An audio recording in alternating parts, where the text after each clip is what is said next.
suñu réew ayu bés bu nekk lañ ci ànd ak yéen àllarba juróom-ñetti waxtu ci guddi bu jotee jàpp fukki waxtu tey jéem ak benn fan ci weeru novembre atum ñaari junne ak ñaar fukk ak ñett ñu ngi ci njeextalu at mi di am mbégte kontante na ma àdduwaat ci beneen jotaay suñu réew na banko waxtaane réew mi ak tolluwaayam ci jotaay ji xam ngeen mooy lu ñu tax a jóg ci nu mel la ñuy àddoo saa su nekk saa yu waxtu bi jotee tey ji mu doonaan mbégte kontante ñi santaat yàlla julli ci Seydina Muhammad sallallahu alayhi wa sallam sant suñu ñaari wayjur sant bépp wayjur sant kilifa diine ak kilifa aaday nuyu staff ak management bu kër gi jaajëfal suñu followers ak suñu viewers yi we're running out of time dañ mën a continuer yaatal ci lu nu mel waaye jàppale ñu ngi leen di nuyu fa leen mën a nekk dinu seetaan ci biir réew mi ak ci bitim réew ci suñu social media platforms yi both on Facebook YouTube ak li nga xam ne mooy all our social media platform ñu ngi leen nuyu di leen bàyyi xel ci li nga xam ne mooy topp gi ngeen di topp jotaay ji di suñu réew waaye Eyeafrica TV di kër gi ñu nuyu jaajëfal ñëpp ñuy jàpp ci liggéey ba mu yombandi control room caméraman yi ak ñëpp ñu nga xam ne ñoo ngi ñuy bàyyi xel fu ñu mën a nekkee tey suñu jotaay xam ngeen li ay di njàmbat ci réew mi ñu koy waxtaanee mooy opération bi nga xam ne mu ngi dem mooy clean the roads ci taxawaayu li nga xam ne moom moo nekk nguuru Gambia ci lépp jëm ci li nga xam ne mooy ayu bés ci ginnaaw lañu ko door booba ba tey réew mi ñëpp a ngi ciy bàyyi xel ci ay ponk yu am solo ci waxtaan tey jii ci ñenn ñi nga xam ne seen doxalin bokk na ci ñu bëri di ko bàyyi xel muy physical planning director bi nga xam ne moom moo ko jiite mooy suñu gan ñu ne ma ànd ak moom ci jotaay ji ndax ñoom tam bokk nañ ci li nga xam ne moom moo nekk opération bu nu mel ànd ci ak NRA Gambia Police Force ak ñi nga xam ne ñooy Gambia Transport Union ak yeneen ñi nga xam ne ñu ngi bokk ci ay agency yu bokk ci taxawaay bu nu mel ñii suñu ay panélistes comme niñ ci ànd ak ñoom saa su nekk ci biir kër gi tey dinañ ci ànd ak Abdoulaye Bojang mu ngi ci biir kër gi honorable maa ngi lay nuyu di la ziar bàyyi la nga nuyu ak ñu nuyu seetaan ñu am mbégte kontaante na ma waxtaanee li nga xam ne mooy opération bi bu mu dooree ba tey la ñuy am opportunité ji jotaay suñu réew ñu wax ci waxtaan. waaw jërëjëf maa ngi lay nuyu maa ngi nuyu ñëpp Gambian si ñu nekk fii ak ñu nekk bitim réew ñu ngi dalal suñu gan wi comme waxtaan bi pour suñu réew la it's always a pleasure to come back and then discuss. ok thank you Mr Abdoulaye Bojang comme ni ngeen ko déggee noonu ci kàddum ak ci noyom ñi bàyyi ko mu nuyoo directeur bu physical planning nag ci réew mi xam naa ne du gan ci noppi kenn ci dégg ko ñu mel ni man yàgg naa di ko wax sax ne is among the most ineffective institutions yi ci biir réew mi waaye tey loolu lépp dina leer ci kanam directeur bi nga xam ne moo ko jiite muy Mr Aliou Badji moom moo nekk the director of li nga xam ne moom moo nekk physical planning ci biir réew mi Mr Director maa ngi lay nuyu nekk a pleasure tamit ci ñun this is the first time ñu war la host ci Eyeafrica TV ñu war a waxtaanee institution bi nga jiite ak seen taxawaay ak seen responsibility ci opération bi nga xam ne mu ngi am. waaleykum asalaam maam Jibi maa ngi laa nuyu di la sant di nuyu waa réew mi yëpp di gërëm Gambian si di leen dalal di leen wax ne tey man maa fi nekkal waa réew mi soo soobee yàlla dinañ waxtaan si lu ñu war a yëngu nii. jërëjëf Mr Director ci yow laay commencé boo ñu doon ñëwal ci institution bi nga jiite ak li leen boole ci opération bi door na ay bés ci ginnaaw ñi gis mu ngi nekk lu effectif Gambian si yëpp ñu ngi ciy bàyyi xel waaye terewul tamit nit ñaa ngi ci wute gis-gis ak ay jàngat waaye physical planning boo ma doon wax ci institution bi kañ lañ ko form lan mooy seen responsibility lan mooy seen mandate ak lan mooy seen taxawaay ci biir réew mi. jërëjëf maam Jibi fanaa soo ma laajtee kaddu boobu noonu dina nekk kaddu boo xam ne bu am solo la parce que soo xoolee liggéey physical planning most of the time am na yu bëri yoo xam ne dañ ko dee teg physical planning soo ko seetee si comme noo ko waxee lu ñu doole sas wala lu ñu réew mi sas pour ñu war a def léegi du si dee bokk. waaye soo xoolee comme physical planning taxawaayam si réew mi mooy physical planning moo war a fexe comme suñu waxee ne dëkkuwaay dafa war a nekk loo xam ne nit yi dañ fa war a dëkka am lépp loo xam ne bugga nañ ko wala dañ ko war a soxla si dëkkuwaay bi mooy lu ñëwee si ndox astafurlah mooy lu ñëwee si yoon mooy lu ñëwee si lu ñu ooyee social amenities comme suñu ne ay school ay lopitaan ay xale fu ñoo foyee ay mag yi sax fu ñoo foyee football field yooyu yëpp si la bokk juleekaay yooyu yëpp dafa bokk si loo xam ne lu ñu ooyee social amenities loo xam ne physical planning réew mi ak wala loi daf ko sas pour mu mun a defal loolu réew mi pour ñu am ko so loolu tax na ba soo xoolee physical planning place yoo xam ne plan nañ ko lu ndroo comme ñoom Kanifing Estate ñoom Kanifing layout nga ñoom naka turaati ñoom kootu layout si nga ñëw ñoom salade yi nga ñëw naka turaati neemasu layout nga ñëw ñoom tànjee layout soo gisee layout yooyu noonu soo ko xoolee di nga gis ne loo xam ne soxla nga ko si dëkkuwaay dañ dee make sure ne mu ñu créer ko foofu noonu mu nekk fa so loolu bokk na si loo xam ne physical planning réew sas na leen ko beneen bi loo xam ne comme réew mi sa loi wala comme si suñ liggéey la nekkee mooy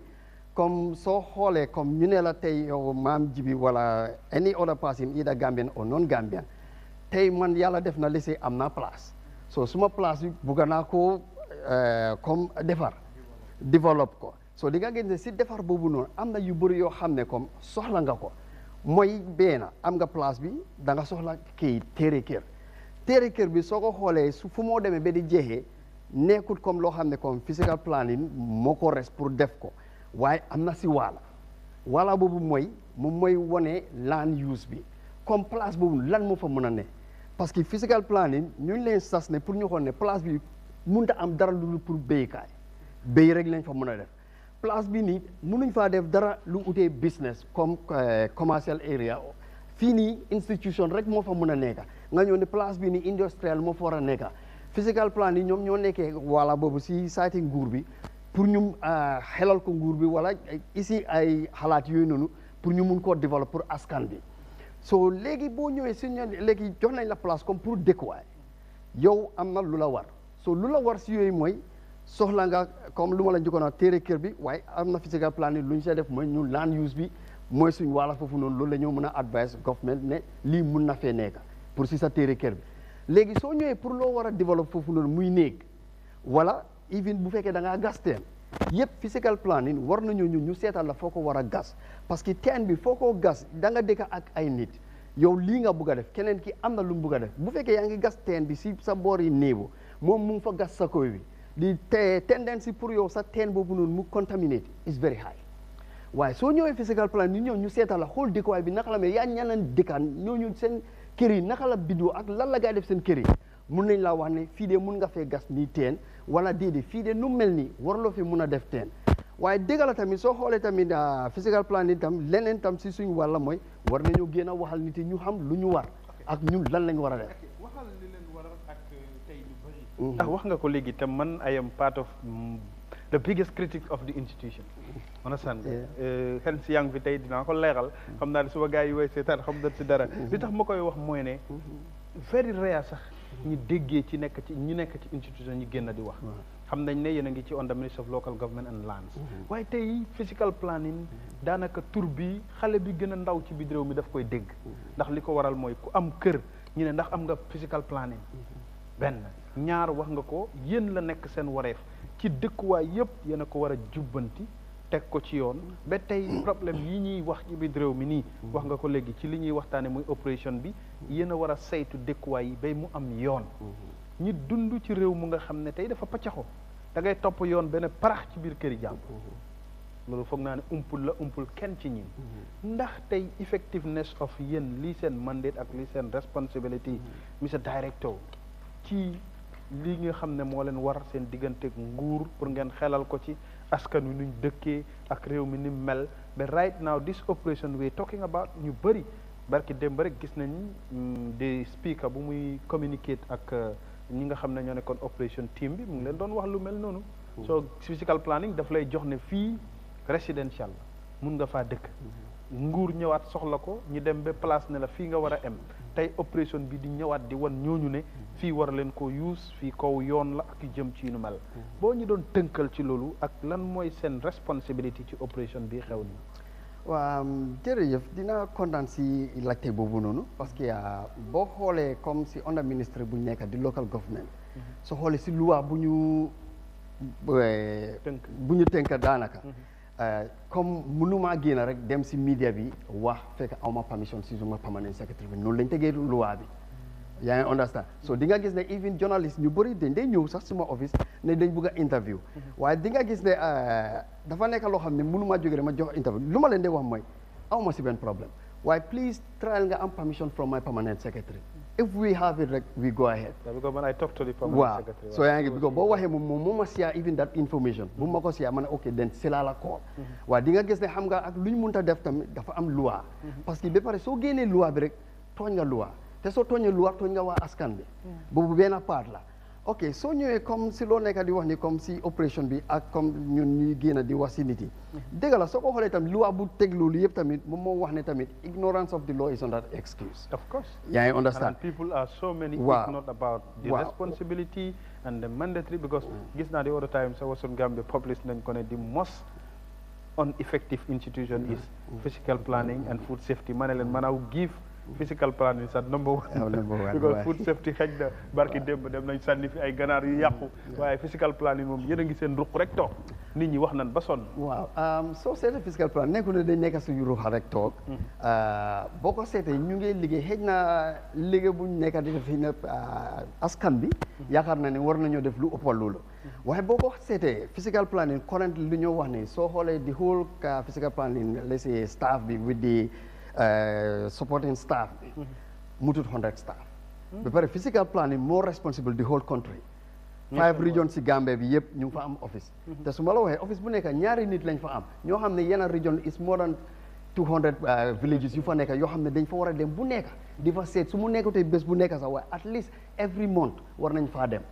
so di nga gis ne am na ay jafe-jafe yoo xam ne mu ngi si ron physical planning yoo xam ne léegi-léegi soo ñëwutee sax doo ko dee xam ok lu ma la wax tamit comme soo xoolee comme ignorance of the law is not an excuse dëgg la nit yi di nga dem nga ma laissé ma ñëw si yow ma ne la ne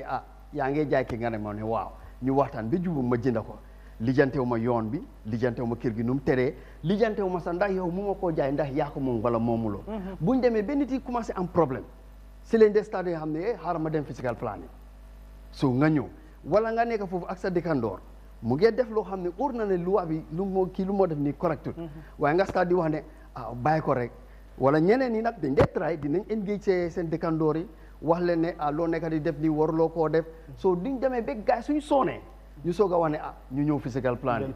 fekk xëj na kooku noonu fu mu toll si tabaxam bi wala si liggéeyam bi sori na ok su loolu tolloo foofu noonu physical planning dëgg la suñu responsabilité la pour ñu seet lu ngaa def ndax jaar na yoon war a jaaratu yoon su jaaree yoon am na luñ la war a def su jaarutee yoon tam am na luñ la war a def waaye yu bëri yoo xam ne daf day ñëw physical plan daf day fekk yu bëri yaaxu na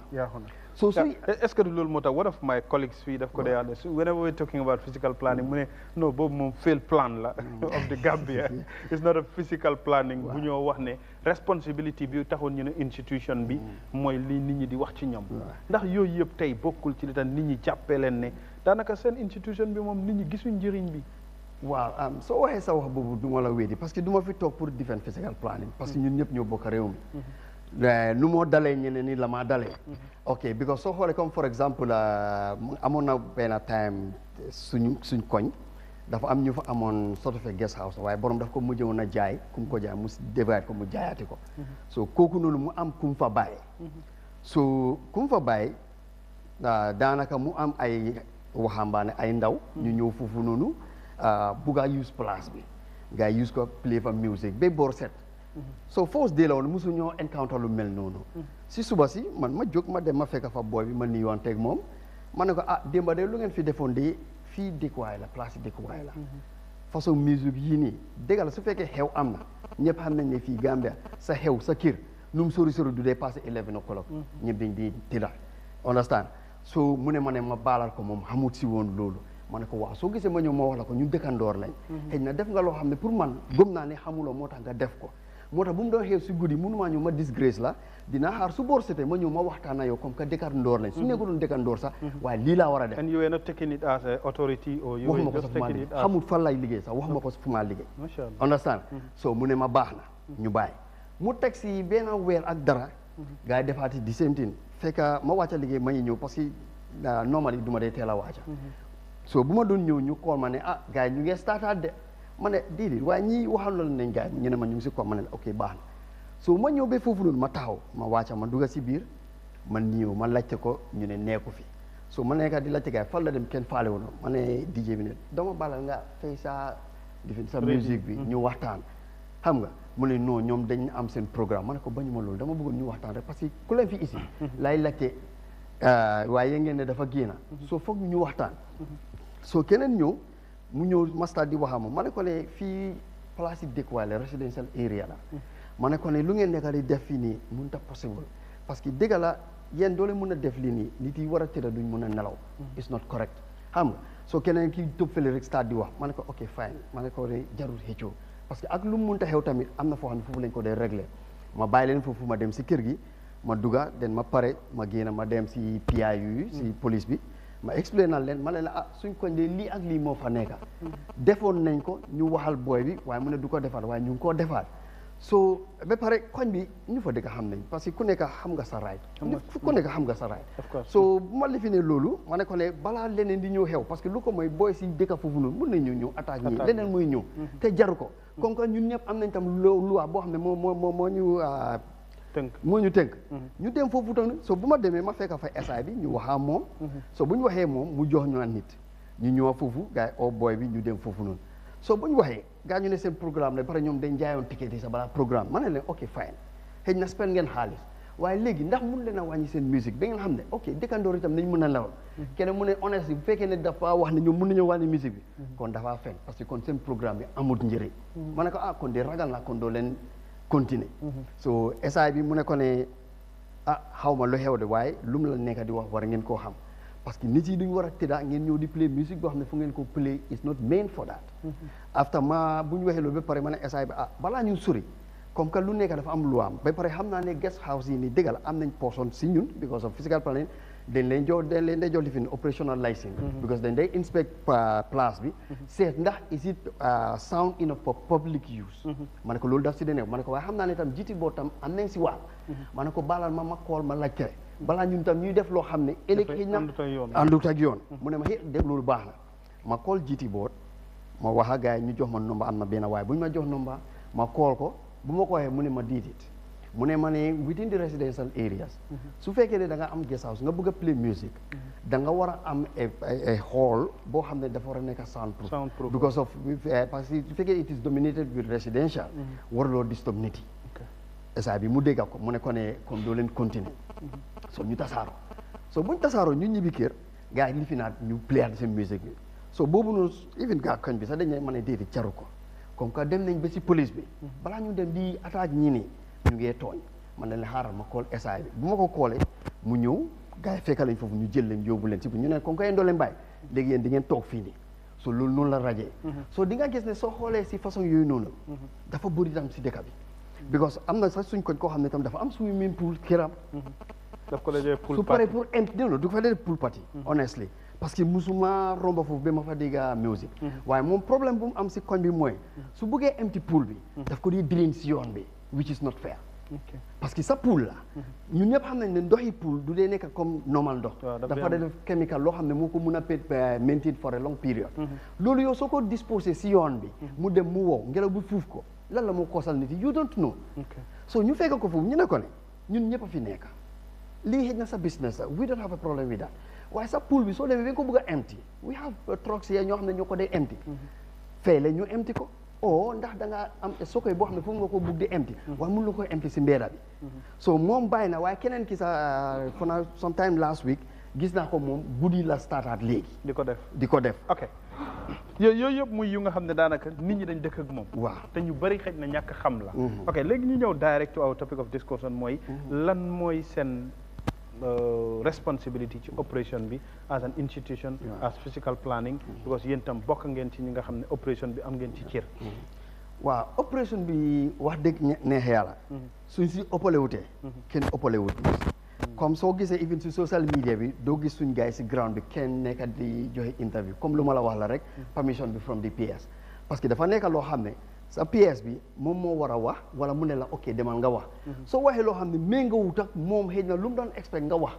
di nga jaxase ida sa mandate wala di nga dugga si loo foo war a dugga parce que soo xoolee ñun suñ liggéey bi fu ñu mënta dem rek am na foo dee mu am ku dee ñëw mu continuer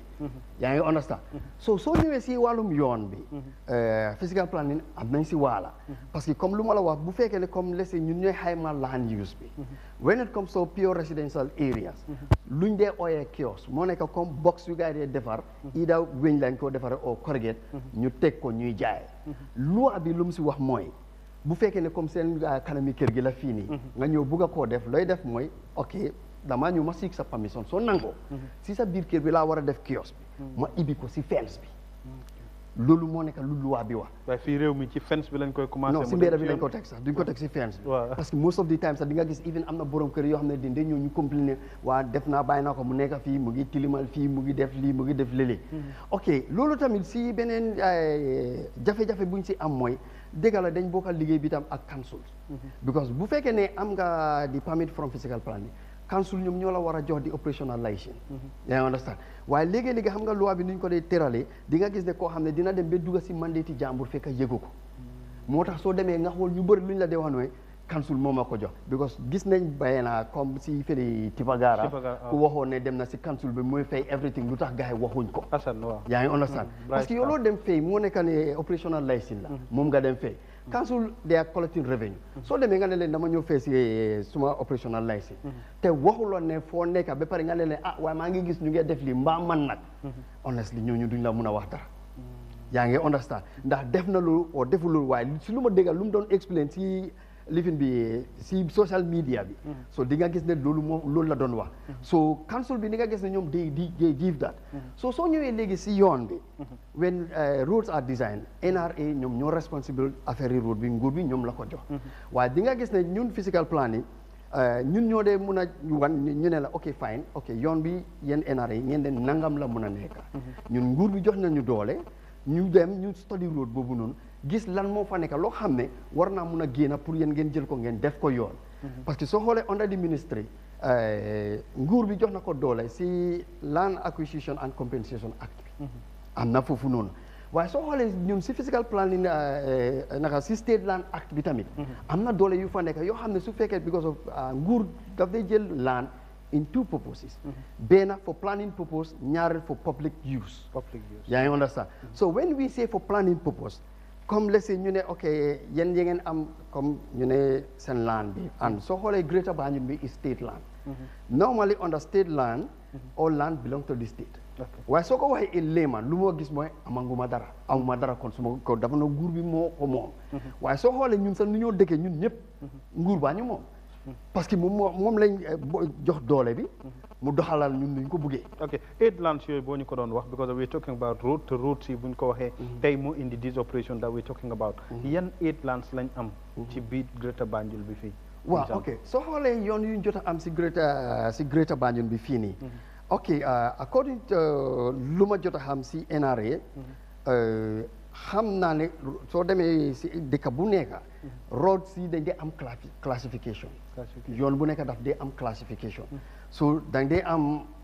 main roads da nga dee am high roads da nga dee am secondary roads da nga dee am feeder roads yi so waaye di nga gis ne ok loolu dafa nekk comme site yi NRA ñoom ñoo ñu mun a wax ne ok yoon bu ñu fa bëgg a def nii dafa war a nekk either a main road ou dafa war a nekk a main highway wala dafa nekk feeder road so soo waxee loolu the standards needed for those type of roads loolu moo la woon ne ban size nga soxla pour yoon boobu noonu su fekkee ne yaa ngi mun a fàttali ko ba léegi yoon yooyu tam ñu ngi dem on moo nekk this OIC 50 kilometer road projects yaa ngi understand so di nga gis ne yooyu tamit dafa nekk si yoon yoo xam ne bokk na si yu NRA nekk di def waaye so di nga gis ne yoon yooyu dafa ñëw fekk nit yi ñu ngi dëkk ba pare te dëkkuwaay yooyu noonu dafa nekk dëkkuwaay yoo xam ne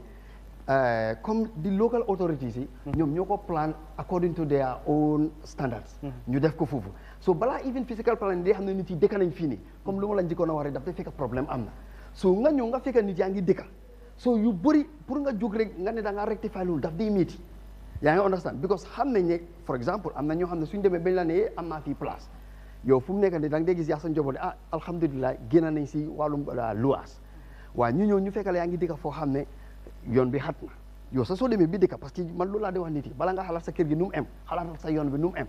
parce que yoon bi moo important moo la war a yóbbu si sa kër bi soo foog tawutee loolu noonu ëllëg soo demee bi dëkk nga de gis ne ndeke tey suma yoon bi problème la. because yoon yooyu ngay wax the question is what am asking mooy 8 or 4 type of lands lañ am fii ci wàllu dëkkuwaay suuf waaw léegi yooyu sometimes bu fekkee ok yan type bu suuf lañ am fii ci dëkkuwaay wax nga ko léegi nga ne most often ñun ñëpp li ñuy wax mooy when it come to land issue dañoo all lands belong to government waaye dafa am ay façon suuf yu am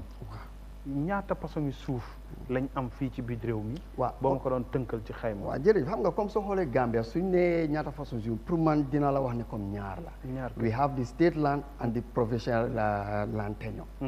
Understand? Okay, within the state land, so xoolee comme balaa mu doon nekk state land because the state land first time bu mu elifi noonu eggutoon ba fu mu em léegi because dem na ba ay Gunjur. waaye time boobu noonu mu ngi emoon Farato noonu Bojankunda. connect dem Tanje.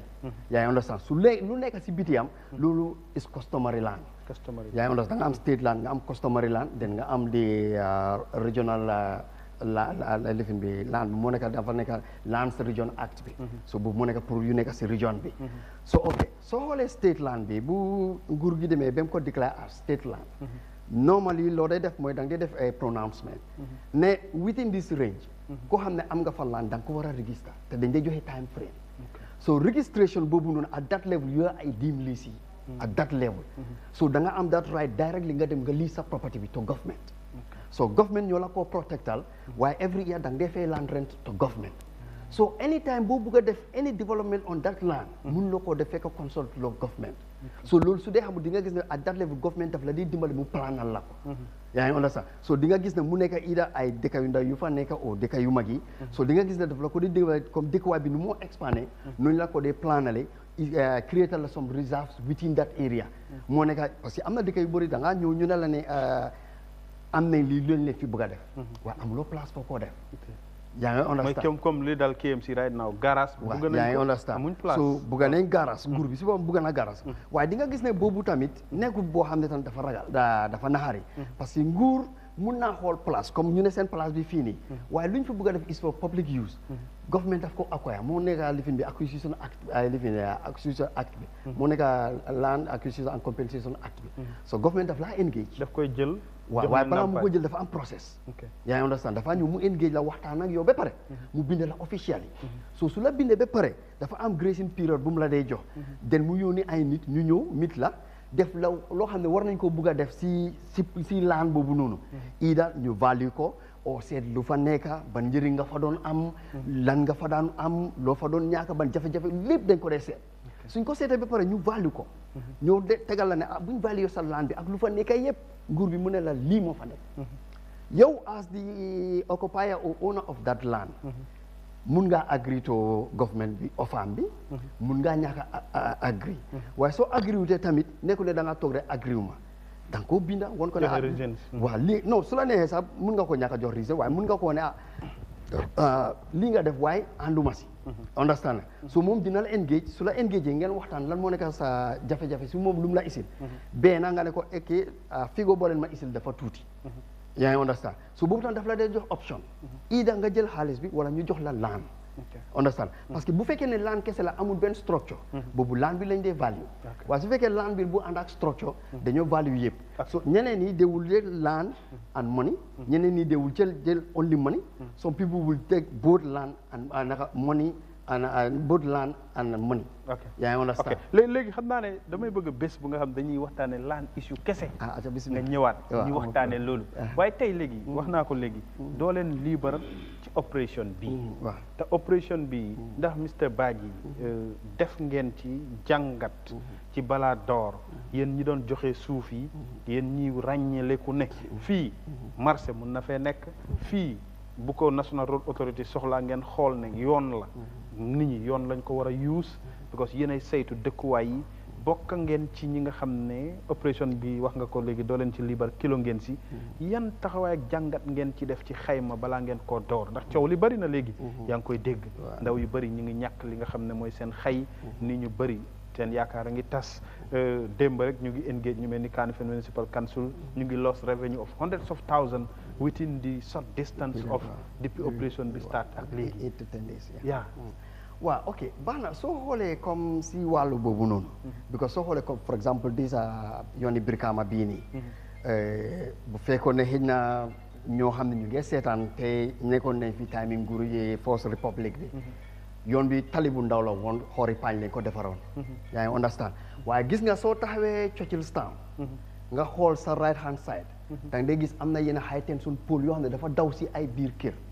that was the limit of that road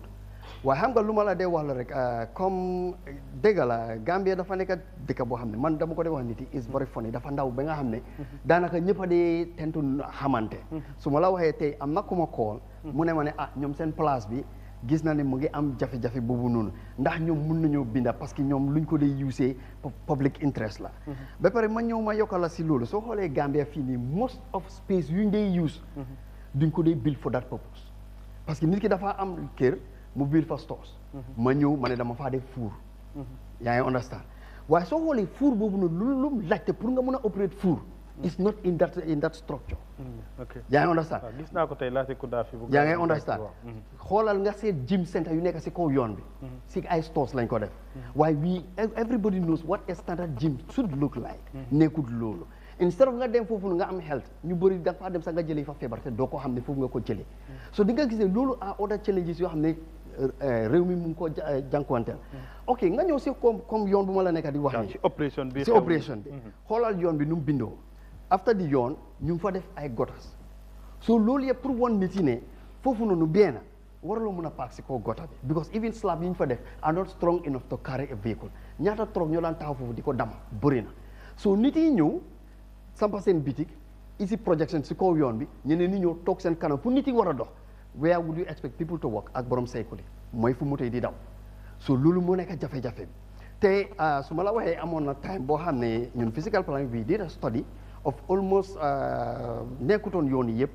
waaye Westfield Sukuta bokkoon na si this Brikama highway bi bokkoon na si Karava Avenue bokkoon na si even this Think Corner OIC road project boobu noonu bokkoon na si because even Think Corner bi boobu I can remember I headed that team then even the first demolition bi we did it and waaye soo xoolee bu ñu defee loolu ba pare dëgg la we are under a ministry which is under a government yaa ngi understand parce que ak lu ñoo def nii because soo xoolee sometime 2 years ago this operation happen on 2021 yaa ngi understand before presidential election waaw after mu stop politically ngeen stop ko yaa ngi understand waaye bu mu stoppee everybody was saying ne xamoon nañ ne du mujjee everybody comes back and people are saying that non waaye soo xoolee man lu ma dee wax mooy réew mi ñun suñ ko defaral te kenn duñu ko defaral ñun ñoo ko moom ndax pare ngeen loolu yaa ngi understand waaye di nga gis ne bu fekkee ne yow wax nañ la ne fii waruloo fee nekk comme bu ma ñëwee ma toog ñu ne ma lii di ñëwal nga toog fii ma ne lii di fii may toog maa ngi yaaxa seen loi yaa ngi understand parce que loolu dafa tax suñ lu ñu war a waxtaan sax dina yaaxu yaa ngi understand waaye di nga gis ne su fekkee ne loi wax na la ne bul def lii bul de nangu always waa mu ñëw di la caw nga soog a gom ne dëgg la lii waruma koo def parce que foog naa ñu we should be matured enough ñu respect when it comes to the law suñ defee loolu ba pare loo xam ne mun nañ koo jooy soo demee si nguur bi léegi lii wax nañ ko def nañ ko léegi nguur bi naka la ñu mun a dimbale foog naa ne there is no government boo xam ne dina wax ne du faale loolu waaw so di nga gis ne comme léegi soo xoolee comme yoon bi bu fekkee ne seetaan ngeen gis ngeen some interjection yoo xam si diggante bi yoo xam ne ay nit ay borom dom bi tànka ñëw nañ si biir mit suñ liggéey suñ gars yi si ground bi am ay exchanges of them waaye di nga gis ne those words of exchange yu gars yi amoon fine pour man ok parce que nit ku nekk da nga dee believe ne ok fine xëy na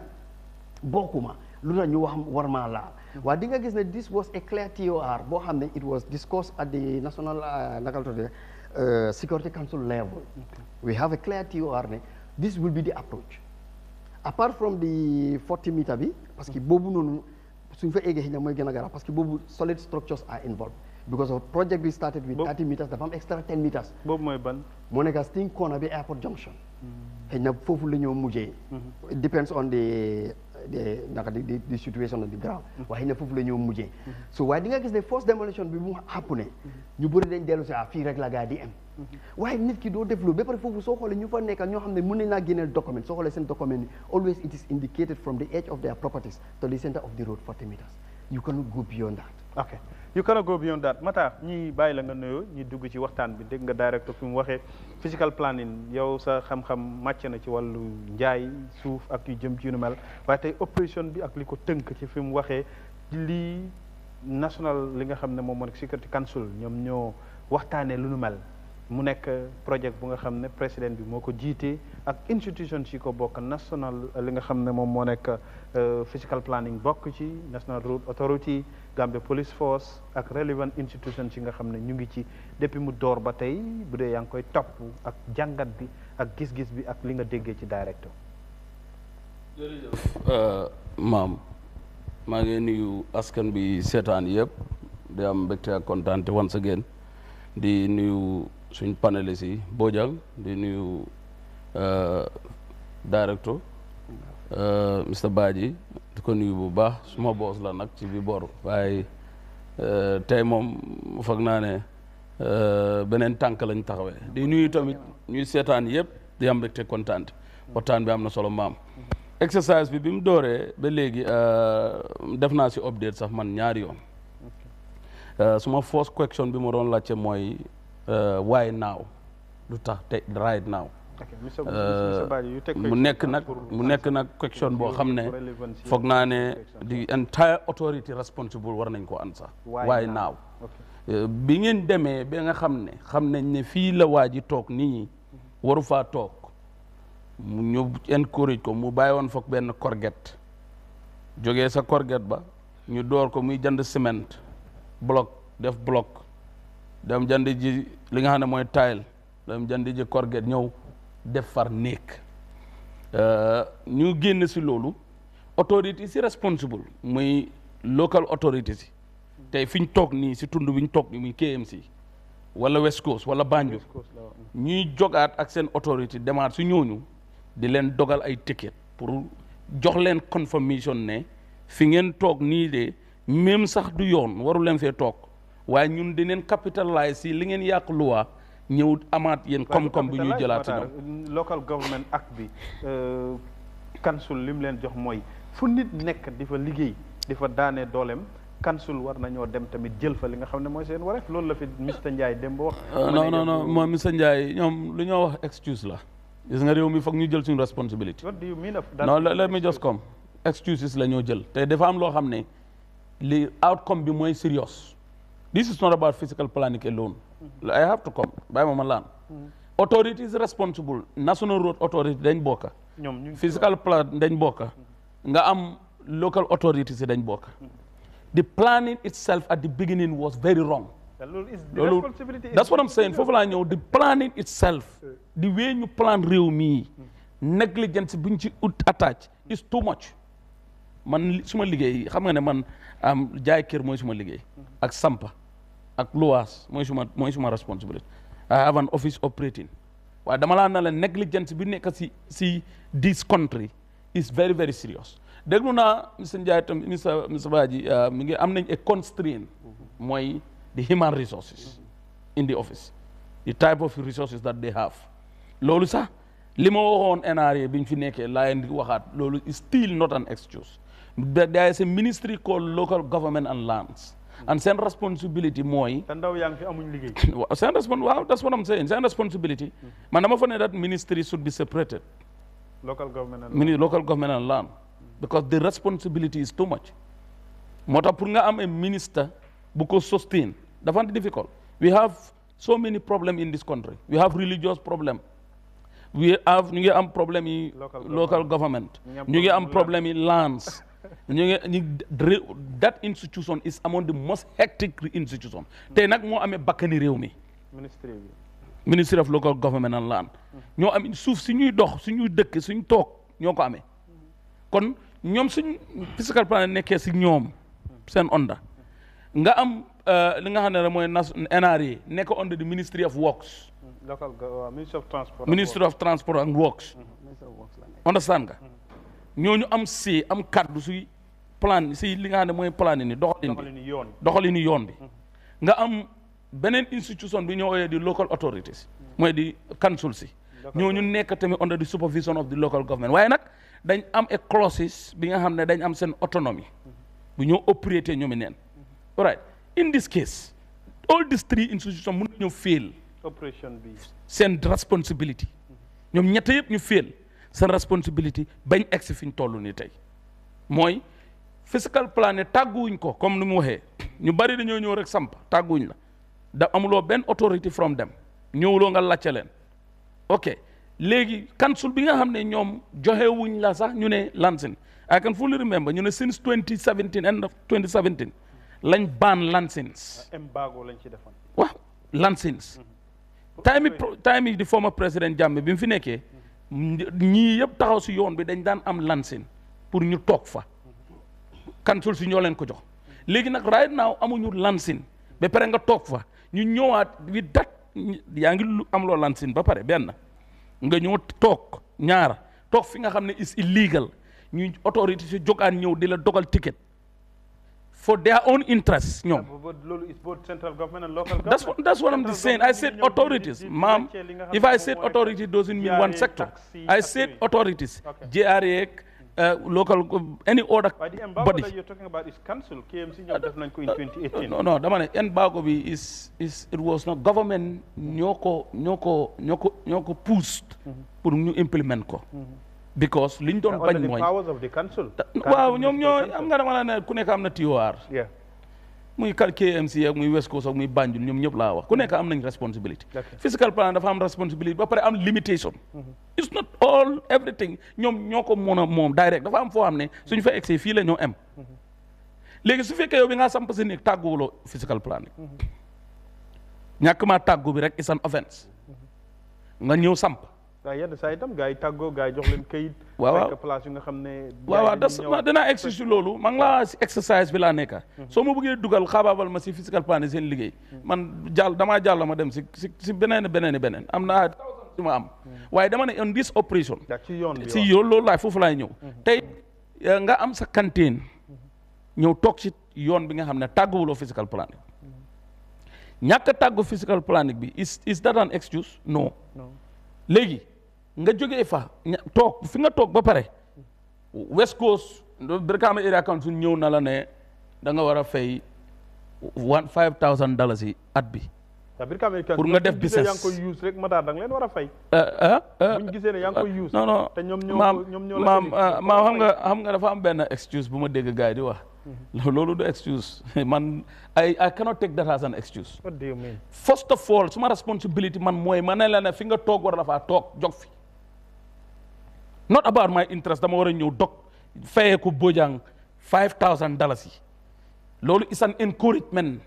yaa ngi won nit ki ne comme door nga di fay tax xam nga ñoom boo demee si ñoom sax di leen laaj dañ laa wane weer bu nekk wala bër bu set KMC ñëw wala JRA ñëw ñu fay kon ñoom foog nañ ne ñu ngi si yoon ñu ngi si dëgg ba tax na sax dégg nga ñu ne dañ leen war a bindi letter inform leen because they think that ne the place that they are is authentic. kon government su waree make an operation dafa war a ñëw tàggu leen ñoom fàtte nañ ne fu ñu toog is not authorized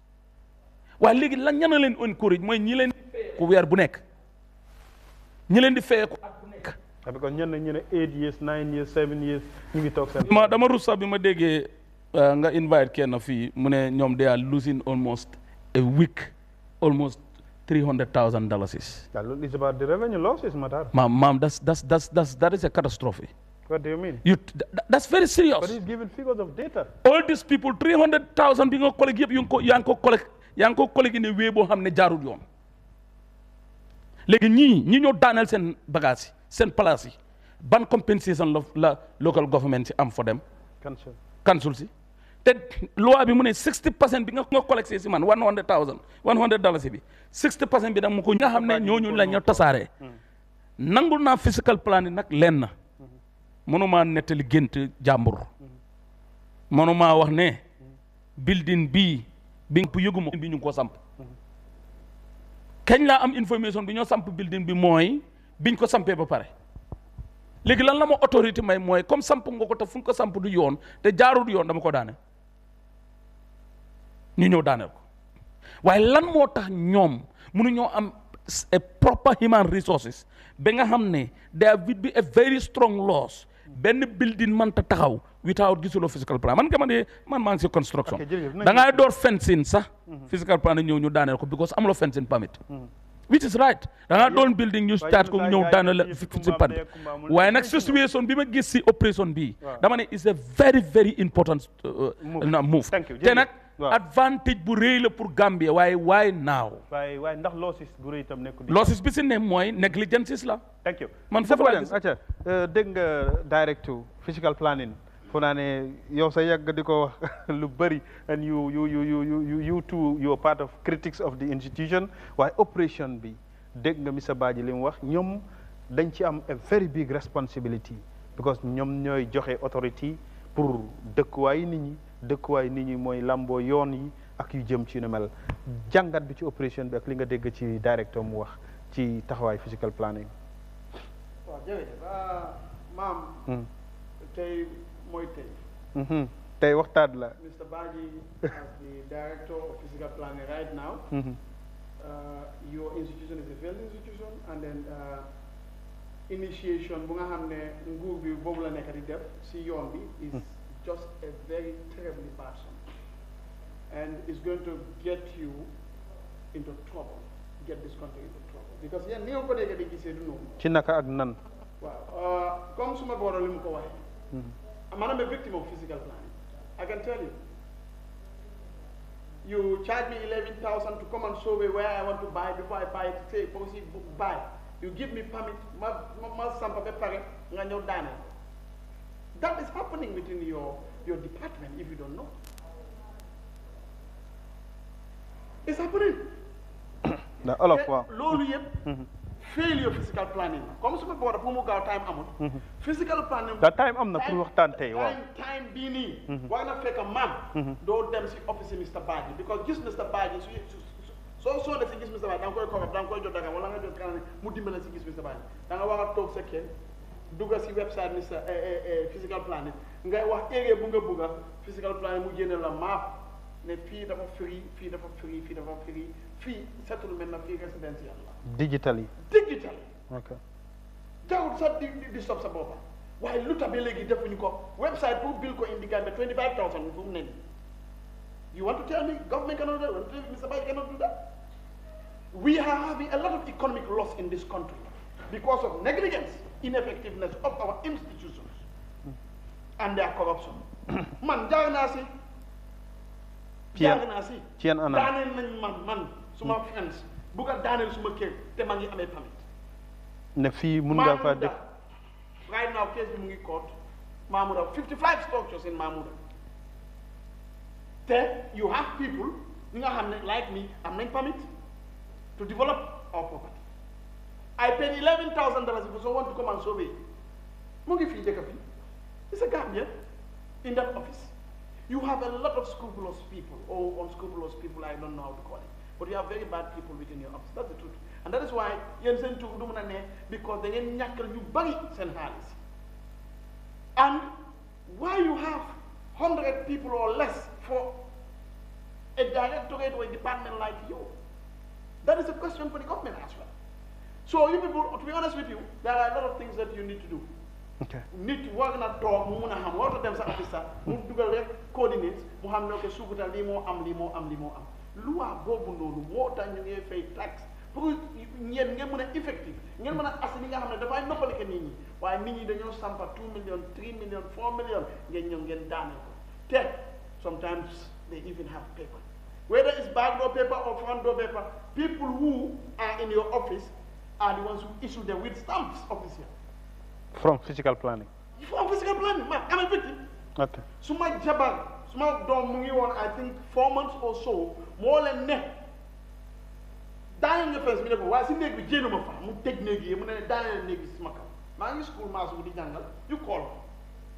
ma daw maa ngay wax amoon na record bés boobu noonu su ne amoon naa fétal suma boole laa force rek because moom moo leadoon opération de PIU officer waaye moo am doon sax boobu suma kër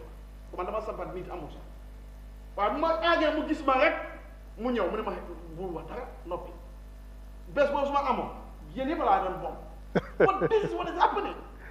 You have people in this country who will sell their lands at cheap prices léegi xam ne land am na value ñu claim ne ñoo ñëw moom foofu noonu te mënuñ laa woon sa kayit ne mu ñoo ñëw moom foofu noonu. It is happening. That is what is happening. Right now comme li nga waxoon case boobu mu ngi am Busumbala Kaccume problème bu mel noonu mu ngi am na around 17-18 compounds yu nga xam ne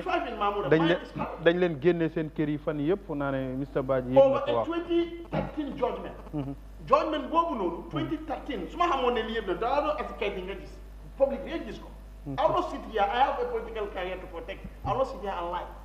I'm telling you what actually happened. We had to go personally to Sheriff Division and then go to the family, went to High Court to discuss it, and then they now gave me, is it conveyance agreement or whatever they call it. Pour my compensated family go to Amat. smart criteria. All those things happen. A judgment that was passed in 2013, I got mine in 2016, that land. Why wasn't I notified?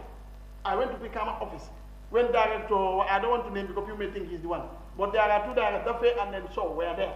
You know, you have two Shaws that I know. I went there, but I don't know, I went there. I followed due process. But they never told me that place is disputed, is this, is that. And I pay 11,000 to an individual who they say is defective or whatever. So you can now see what is happening under your department. But ma'am, that is another thing. You're interested about it. Yes, someone reply. Okay, I'm going to for judgment demolition. Select division are mandated by law to execute judgments. Physical plan and police are there to help them execute it. So when people go to court and they have judgment, they go to select division who will write physical plan requesting for demolition. So we request a appointment from ok Mr Badji waaw dinaa ci ñëw dama bëgg a gars yi ñëwaat léegi rek am na lu gars yi di tobatoo dina am solo yaa ngi woon fu am solo fi nga doon tontoo ci leeral léegi dañuy dem déglu ñenn ci ñi nga xam ne opération bi am nañ ci xalaat yu wuute ak gis-gis ci jàngat ñi dellusiwaat ci jotaay ji rek monsieur Bojang continuer monsieur Badji ñëw tontu ci li mu bëggoon a leeral ñiy dem déglu ñenn ñi nga xam ne ñoom am nañ jàngat ci li nga xam ne mooy taxawaay opération bi. alkaati yi ci wër bés sumb dippee ko special security operation ñu door ko ci fukki fan ak juróom-ñeent ci weeru octobre doore ko Stinkona Joswang Jimpex Westfield Serekunda Tipa Garage ci àjjuma ji ñoo ngi woon Talinding foofu itam am na ñenn yees jëlee ci kaw yoon yi ak itam daj yenn kër mbaa cantine yu laal ci kaw yoon wi niki ba ñu ko dooree ak léegi fépp fu nit yi dem daa am ñu ko rafetlu am itam ñu gisee safaan wi Ibrahima Silla moom dëkk Talinding moom daal dina ko rafetlu lool teg ci di xam la ne yoon yi ni ñu xatee bokk na ci luy jur l'accident yi. liggéey bu ñuy def nii dafa correct trop because dañ xataloo yoon bi ba pare accident mun naa créer accident by any minute yoon bi su xatee Gambia fu mu nekk nii yoon yëpp a xat te lii yëpp foreigners yi rek ñoo ko dee def amul benn Gambien bi nga xam ne mu ngi def lii. soo lii suñ ko war a bale ñun Gambien lii la dimbale nekkul ne foreigners yi te foreigners yi ñoo xatal loo yoon bi lii kay lu ñoo def su ma diggante yàlla man ànd naa nguur bi billaahi wallaahi taala ànd naa nguur bi léegi xoolal yoon bi nu mu yaatee yoon bi dafa wala yaatu ba pare mu ngi free waaye time boobu yoon yëpp mu ngi xat ba pare moto yaa ngi bari daf dee créer accident lii kay man ànd naa nguur bi su ma diggante yàlla ànd naa nguur bi. Alaaji Touré moom yor place ca Talinding donte sax bokkul ci ni ñu laal seen place yi àdduna ci daal di samp ab laaj jëmee ko ci kaw nguur gi. ñu nekk di yaxal because man suma place fële la mu ngi si biir li fi foogu ma ne loi bi laal na ñu ngi ko war a daaneel waaye man comme lu ma bëggoon a xam mooy what is the plan of the government after ñu move youth si from the highway because everybody have where to start and where to begin am na ñoo xam ne nii comme am na ñoo xamante ne nii si kaw street bi lañ ko mën a dooree because ñu ngi bañ dem nekk bokka criminal yi di sàcca ñu ngi bañ di tapale nit dañ bëgg a liggéey xaalis bu lew yóbbul ko seen waajur yi so lu ma doon laajte mooy what is the next step lan mooy next step bi comme suñ génnee nit ñi fii ba pare place yi léegi is unaffordable dafa seer place ñu ngi laa laajte 150,000 200,000 300,000 so yow soo amee sa capital yi 100,000 kese o 50,000 xam nga ne doo mën a jël place yi 150 175 200 ndax government bi tamit jël na step si wàllum boobu noonu ndax jël na step pour dimbale youth si. Cheikh Bamba daal dina xam le ne lu metti la donte sax nangu na mbir mi ndax nee na defar moo tax a jóg nguur gi waaye nag lu muy ñaax nguur gi mooy mu wutal leen fu ñu nekk. waaw en tout cas affaire yi moom comme gis nañ nu mu demee gis nañ ni dëkk bépp la tamit dañuy xam ne tamit loi la dañ koy nangu waaye métti na tamit loi bi moom xam naa ni defar rek la ci nguur gi jublu waaye xaw na métti tuuti ci askan bi parce que dafa am ñoo xam ne ci kaw tali bi la ñuy dund suñ génnul lal ci kaw tali bi duñ am luñ jox seen njaboot kon waroon nañoo sóoraale ñooñu bu baax wala boog ñu jéem a organise foo xam ne suñ lay yëkkatee dañ la mën a yóbbu foofu noonu because ñun am na ñoo xam ne ci kaw tali bi la ñuy teg seen bagage pour jaay ko léegi loolu buñ ñu ko aayee day xaw a métti ak ñun am na ci ñoo xam ne ay ñiy jaay gerte ak ñiy jaay diwkaay ak ñiy jaay supérieur ñëpp ñoo xam ne tey seen famille ci loolu lañ doon yaakaaree am na ñoo xam ne tey suñ jaayut seen xale du mën a am lu mu lu yóbbu lunch school tey ñooñu tey soo leen yëkkatee te amoo lenn loo leen remplacer seen dund dina xaw a métti trop. Abdoulaye Ba moom li mu kaas mooy mbir mi nañu yemale ñëpp teg ci itam di xamle ne lu bokkul ci yoon wi waree su koo laal. because soo seetee ne tey bitig yi nii dañ ñëw ba si yoon and then it affects people when pass it so Israel ne pour ñu génne ko bon man tamit dama am benn gis ma gis if I told ne comme KMC they inform these people before doing this then it's fine but soo seetee ne there are certain places ne comme ñu ngi koo génne ba pare soo seetee si biir am na ñoo xam ne ñu si gannaaw am na ñoo xam ne nekkul si kaw yoon ñu leen génne te am na there are certain places yoo xam ne ñu ko war a génne nekkuñu koo génne so it's not right waaye soo seetee ne comme man lu ma bëgg a wax ne comme before these people ñu def soppi fii nii I wish ne KMC they were aware of it. askan wi rafetlu nañu ko lool waaye teewul itam ñoo ngi ñaax alkaati yi ngir ñu masla ak askan wi te bañ a jëfandikoo doole. Mouhamed Mbaye Garmi Eyeafrica TV. jaajëf Mouhamed Mbaye Garmi dégg ngeen loolu mooy tolluwaay li nga xam ne moom moo nekk taxawaay bi askan wi seen gis-gis ak seen xalaat da ciy wute waaye lépp jàpp nañ ne jubluwaay bi ñi jàpp ne lépp lu jëm ci taxawaay bu nu mel mooy ëllëgu réew maag lu nu mel Mr Badji am na foo nekkoon doon tontu ci Mr Bojang fi mu nekkoon balaa Mr Bojang di dellusiwaat ci li nga xam ne loo bëggoon a leeral la pour askan wi ci jàngat bi nga xam ne mu ngi ko doon indi. maam ba pare di njëkk a am masawu Mr Bojang parce que lu ko dal honestly kum fi dal du la neex parce que tey man su ma jógee woon suma kër ñëw si yow nga xam ne media practitioner nga ma soxla something about media so yow nga def loo ma loo xam ne laissez correctut ëllëg ma ñëw ma fii ma gis ko honestly du mu amat trust si yow that's I agree with that waaye honestly as long as it is working hours muy Gambian muy ñàkk a nekk Gambian as long as yaa ngi Gambia nga dem si office bi nga ne dafa am place bu ma bugga dama bugga ngeen vérifier ma ko office bi ñoo la war a provider ma mutu ñu jox la either an officer or a technician ngeen ànd si ground bi mu seetal la place bi su la mun tey advice si ground bi dafa roog isi that information back to the office either si supervisor la or whoever is responsible mu seetal la ko mu advice la boobu benn la suñ la advice dëgg la am na lu mu wax comme les da nga war a toog because soo xoolee all developed countries yi loolu la soo xoolee Rwanda soo demee foofu pour nga bëgg a lease it doesn't take you more than 3 days you have your lease or maybe 7 days yaa understand I don't know maybe ñenn dañ doon 3 months waaye Gambia some leases will take even 10 years yaa understand waaye soo xoolee loolu tamit lu dee mën a tax mu yomba mooy da nga war a am cadastral mapping soo xoolee Gambia suñ lifin bi naka master plan bu ñu am was since 1984 boobu dafa expire depuis 2000 dañ ko war a update ñu defaraat beneen amoon nañ funds defar nañ ko dañ ko war a approve so waaye recently dañ am beneen project boo xam ne si la land policy development moo ñëw boobu daf di cater for everything bu fekkoon ne yéen doon follow PS li fi naan bi démba foog naa mu ngi woon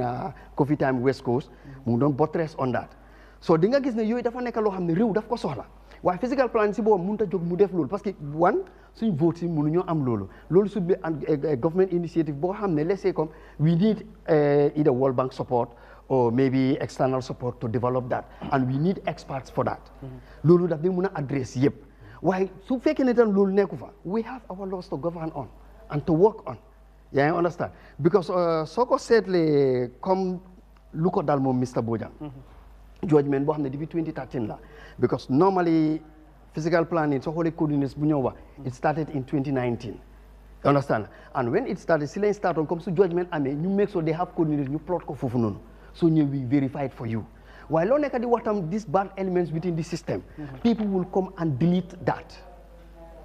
you understand because it's a system boo xam ne delete it in which way no because of the system is not 100% secure we just doing that to make sure that at least mu tane fii soo demee ñeneen ni they will have more than 10 people benn kër ñu ku nekk a ngi téye sa kayit even leases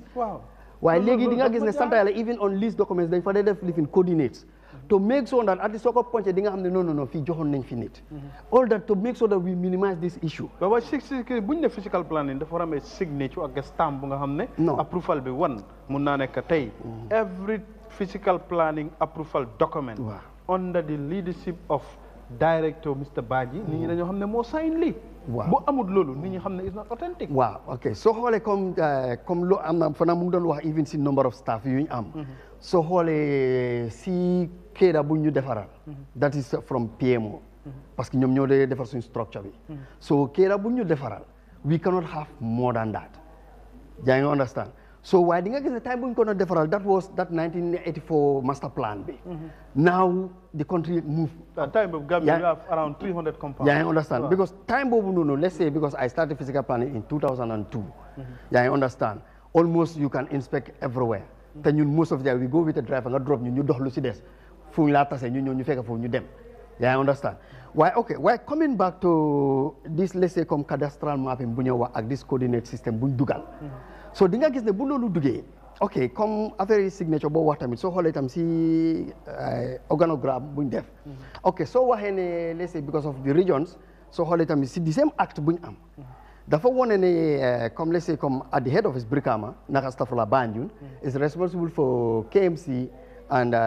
Banjul so da nga gis ne West Coast and all these regions the planning authority at that level is responsible for those approvals. No chief, you governor. No, hanga planning authority be in every region. You have a planning authority chaired by the governor. Understand? Yeah? So, but the secretary is the physical planning officer. Momoneka secretary to the planning authority. We have other members. The CEO to the council, to the area council, Momoneka the deputy chair. So if the governor neko for Momode chair meetings, then you have a chief will be there as a member, one of Alcalo, then they am health member, lands and service, then for they am member. We also have let's say they call it this, let's say a neutral person, let's say the public representative, then they am a member, and sometimes they even have a youth representative in that planning authority. So whatever is happening within that place, it has to be taken to the planning authority to sit over it and make a decision. Is that happening in this context? No, that they happen. Dispute you, but no. When it comes to disputes, disputes they have a way to treat because so whole physical planning per se, even whatever we issue, it is just the land use. Yeah, I understand. So, why doing that? Because so whole amount of time, people will go, nga jënd kër, ñu jox la kër di alkali, nga dem si council bi, ñu jox la official transfer, nga start di fay rates. Nga toog benn bés nga bëgg a kii nga ñëw physical plan ñu ne non fii mënuloo fee nekk nga ne non waaye maa ngi fay. That prompted government ñu ne council bi ne nobody should be issued an official transfer without having the land use report just to make sure that ñu control ko. Because soo xoolee comme lu loo nekkoon di wax comme si yoon bi comme council si lu gars yi day jël si nit yi. Ok soo xoolee si kaw yoon bi comme ñu dee teg seen table yi it's not mandate of physical planning it's the councils. Because they collect the revenue from those tables. Because we deal with permanent structures, or maybe when we say temporal structure, you use temporal material, comme cordre nga daj nga sampa ko. Yaa ngi understand wala nga jël comme ay weñ def ko post nga def ko roof amul benn block work amul concrete. Yaa ngi understand waaye xam nga table yi comme man su ma ñëwee tey fii suma bunti kër ma génne suma table ma teg ko. Physical planning amul that mandate mu ñëw mën a la bul fi toog. It's the councils NRA have part. Waaye foog naa lu I will agree onto that tuuti mooy bu fekkee ne óor na ma ne foo toog nii waruma faa toog waruma collecte dara si yow honestly su ma collecté dara si yow honestly war waaye di nga xam ne fii waruma fee toog. ok jërëjëf monsieur Badji. monsieur Bojang ma bàyyi la nga continuer. Yes, it's good. nga clarify loolu noonu. But then it still boils down to the same thing. dañ ko daan wax fii ñun yëpp ne there is a big disconnect between government agencies or amongst government agencies. Dafa bon torop te wax nañ ko fii advise nañ the government wax nañ si all you see you cannot collect tax from cannabis dealers even though you know them. Why? Because they are illegal. You cannot collect levies, rates from any business that is illegal. Why are you collecting and today you are calling them illegal vendors? The government is the criminal here because you have been collecting tax or your agencies from people ñi nga xam ne yow nga xam ne ñooñu noonu fu ñu nekk correct nga bàyyi leen di collect ba def li nga mun a def tey nga xëy rek nga ne ñooñu noonu they are illegal, they are criminals. You the collector you are a criminal because if you have a thief boo denkee sàcckat sàcca nga yow lu tax why the government through its agencies and councils ñuy def loolu noonu. That means it's very unfair. From information of the marketing manager of Kanifing Municipal Council mu ngi wax ne since mu start ak léegi ñoom lost nañ around 350 I hear. Yeah, 350,000. What is that telling you? Mota Manela, Mr. Badji, you are very key in this operation. Go back to the drawing board. It's wrong. And it's going to put you in shit. It's going to put this country in shit. Because already, commence na di yaha dekabi. Or what? Yes. Good. First, I want to ask, you are very key. Do you people have a pre and post assessment report of this operation? Well, In terms of reference, assessment report do bena. Terms of reference moy lo buga def lan moy sa limite ak naka nga koy defé. Why assessment report bi mo lan la wara won ñaata nit ñoo nekk illegal vendors in KM, ñaata nit ñoo nekk illegal vendors in West Coast, ak ñaata lañ dee jox nguur bi su leen génne ñaata la nguur bi ñàkka. Comme tey KM si li leen dal. Gis nga loolu yëpp su xamoon da ngeen doon xam cost benefit analysis. Da ngeen dee mën a xam ok suñ defee lii dafay am lii suñ defee lii du am lii. You would have even advised yourself not to go with this operation until certain things are taken care of. Why lolu amut, and that is a failure of the government, a big government. But 75 or 95% of Gambians they appreciate is a good move for the country. Uliya, let me tell you know why. Yeah, why? 75% of Gambians can think this is perfect. But I can tell you, I alone can tell you it's wrong, and I can tell you reasons more than those that say it's perfect. What are they saying? Because def operation take halatulo eleg dafa milne sa xel bi yaatut mota deka bi du dem deka lu ko de yobbu moy halat ak xol yaatu road bi is good ma jola example laxte naa ko nañ jox any media house na dem publish moom dina ñëw assessment report bu ñu am ok Costa Road ñaata cantine lañ am cantine yooyu feesuñ ñaata nit ñoo nekk si biti mbaa ñoo ñëw suñu ñëwee dañoo mën a am place assessment bu war na am. exemple KMC bi Ndiaye wax na ko fii ne ñoom am nañ place yu bëri nit ñi nanguwuñ ko woon a use bi ñu leen dàqee lañ doog a delluwaat seen place. non waxuma loolu amut. bon dinaa wax Ndiaye boobu noonu. il fi ne moom ñoon dañoo lose 350,000 si week bi xamutoon ko bu xewee la ko xam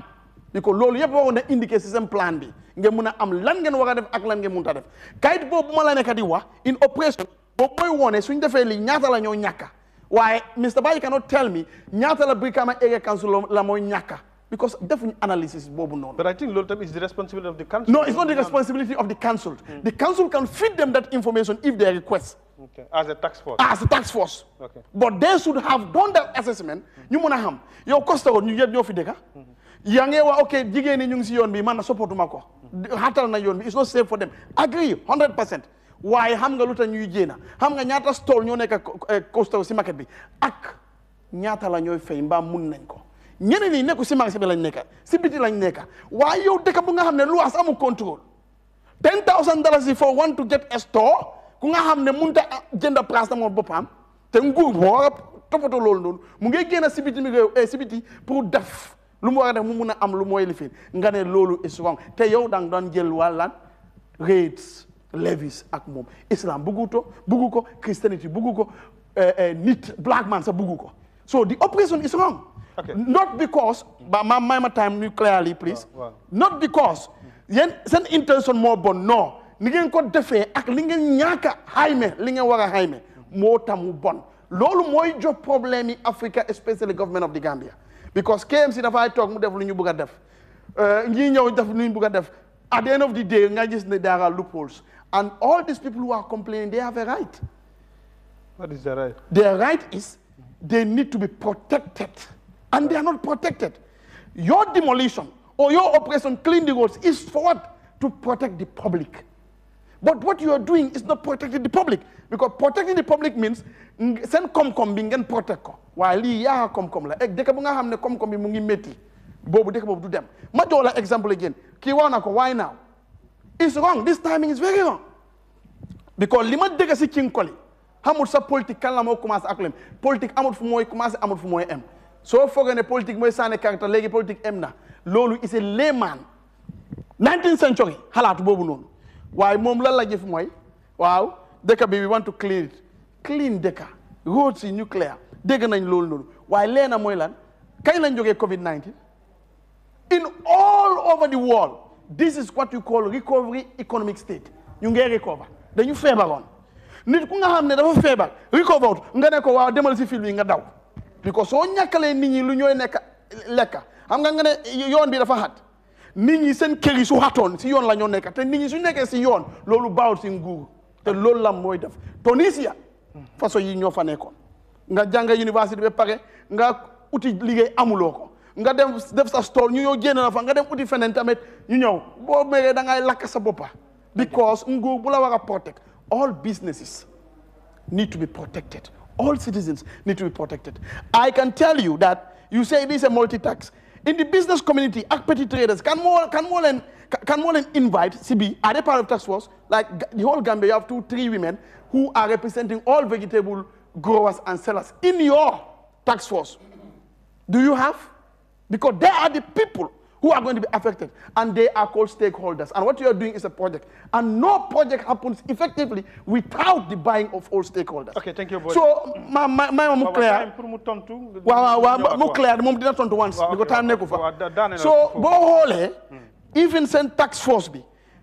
da ngeen wax is a broad based something but it's not broad based because ku jaay tey Latrikunda naana bokkut amut represent amut kaddu te moom ngay ñëw di xatal